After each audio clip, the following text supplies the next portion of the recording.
this clearinghouse function may be given as a separate function in some of the books. What does it mean? That the RBI or the central bank is the claim settler between the commercial banks. For understanding this, you can simply understand it with the help of an example. Suppose you have an ATM card of SBI, debit card of SBI.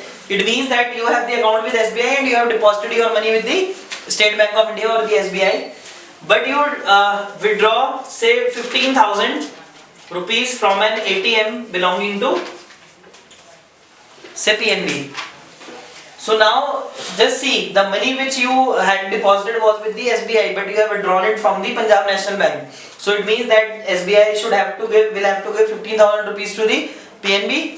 So what is done is, from the central bank, you know that now all these things are online. Okay, they all are done automatically through the computer systems, through the databases. Automatically what will happen, SBI's account will be debited, SBI's account will be debited by 15,000 and PNB's account will be credited by 15,000, or you can simply say that 15,000 will be transferred from the account of SBI into the account of PNB. This is the clearinghouse function or the claim settlement function of the Reserve Bank of India, so that the banks need not exchange the money.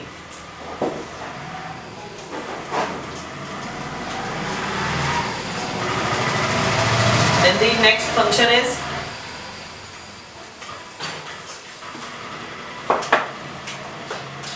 it is the lender of last resort. This is the fourth function, the lender of last resort. Resort means last option.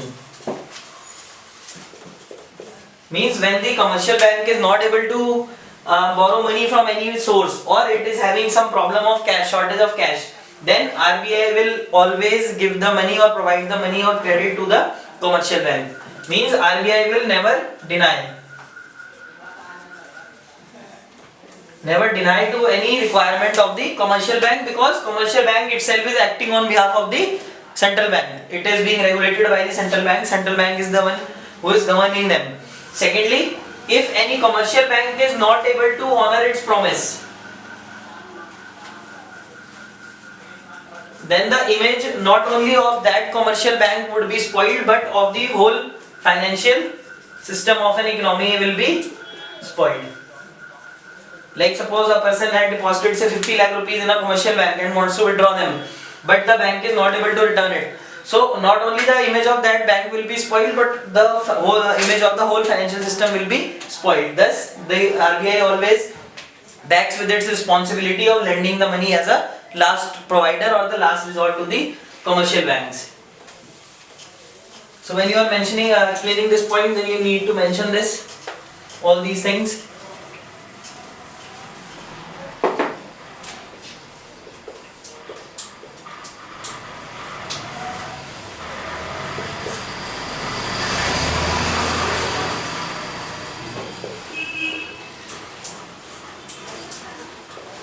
Next function is the custodian of foreign exchange.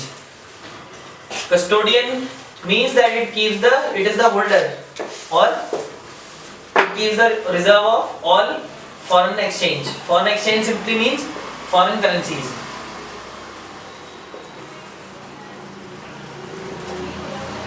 So RBI as the custodian of foreign exchange will hold all the reserves of the foreign currency, or you can simply understand that any foreign currency which comes into the economy ultimately has to go to the Reserve Bank. See, take an example. Suppose a person has earned $100 in India, say through Google or say through any other source of income, but he cannot use these $100 in India. So what he would do? He would go to a commercial bank and get them exchanged in Indian rupee. Now what the responsibility of a commercial bank is to deposit this money to the Reserve Bank of India. From whatever source it has come, it may have come into the economy, but ultimately it will go to the Reserve Bank of India. That's why it is known as the custodian of foreign exchange.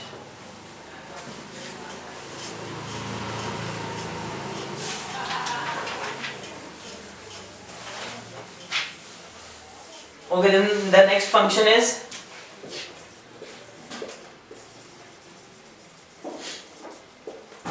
controller of credit.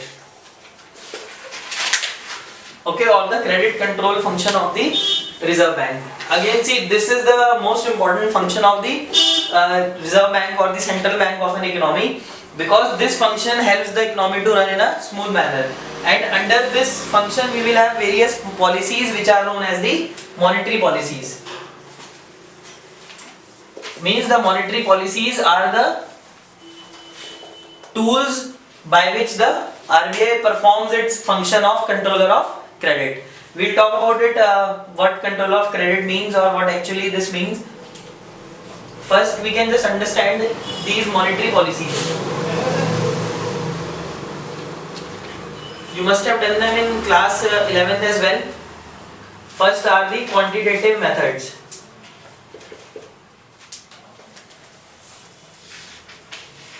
And then we have the qualitative methods.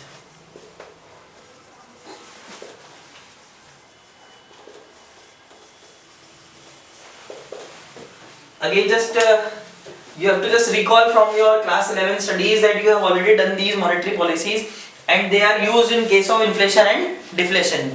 Like inflation means when demand is more than the supply, and deflation means when demand is less than the supply. So these situations can be controlled by the Reserve Bank through its monetary policies. These are the two instruments, or you can say two categories of monetary policies, and they are divided into many policies. Quantitative method means that they can be expressed in numbers, they have numerical values, and qualitative method means that they do not have any numerical values, they cannot be expressed in numbers. The first quantitative method is the bank rate. Second is the legal reserve ratio.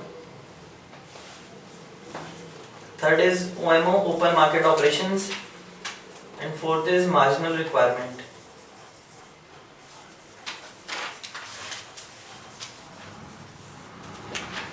While here we have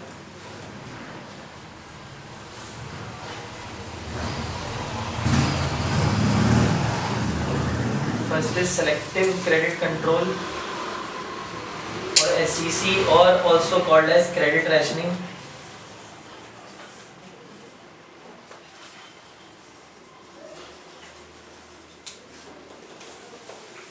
And second is moral suasion.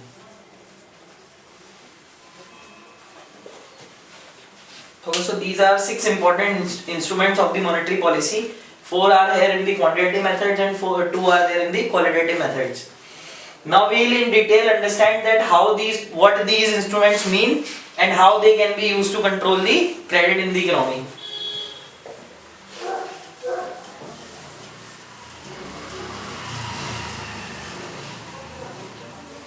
Now just for understanding these, we just have to recall, or we just have to once again revive that how the economy is working.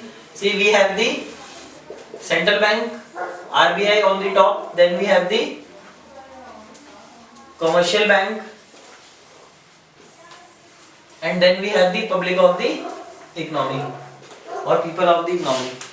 Okay, so RBI through those policies controls the working of the commercial banks, which in turn controls the behavior of the public or controls the demand of the economy, or you can say the purchasing power in the economy. Like suppose if we are talking about, say, in an economy, situation of inflation is being observed. So what does it mean? That demand is more than the supply. So the idea is to reduce the demand, or it can be corrected by reducing the demand, which can be done by 2 ways. First, creating a shortage of cash and shortage of credit, or you can say reducing the availability of cash and reducing the availability of credit. Cash would control the cash purchases, while credit would control the credit purchases. Very often the credit one is more effective, because the people who are holding the cash, they would certainly be able to fulfill their demands. So now first we will talk about the bank rate, and you have to remember this, how the economy is working, only then you can understand the various instruments. First is the bank rate.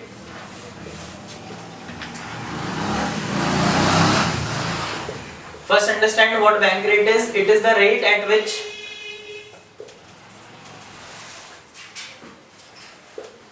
the central bank lends money to the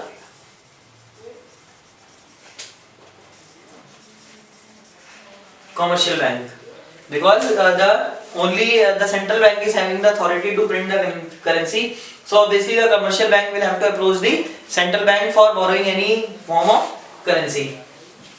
Now just understand, suppose the bank rate was 4%. So it means that RBI is lending money to the commercial bank at the rate of 4%, and the commercial bank itself is a profit making unit, so it might be giving the loan to the public at the rate of 6%, 2% being its profit. Now suppose inflation is observed in the economy, so what RBI will do, it will increase the bank rate. Suppose now the bank rate has been increased to 6%. In turn the commercial bank will need to increase the rate of loans to 8%. So what does this make? This makes the credit more expensive.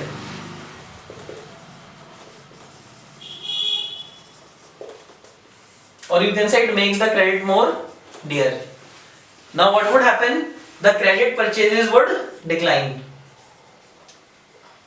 It would lead to fall in the credit purchases. Say for example, a person was planning to change his car, buy a new car and sell the old car. He thought that the rate of interest is only 6% in the economy, but suppose when he reaches the bank, he comes to know that now the rate has increased to 8%. So there might be, suppose there are 10,000 such people at a particular time in the economy, maybe out of them 8,000 or 6,000 do not change their car at that period of time due to the high rate of interest. So this is how the bank rate, if you are asked to explain that how bank rate is used to control inflation or maybe deflation. In deflation it would be other way around, that is reduction in the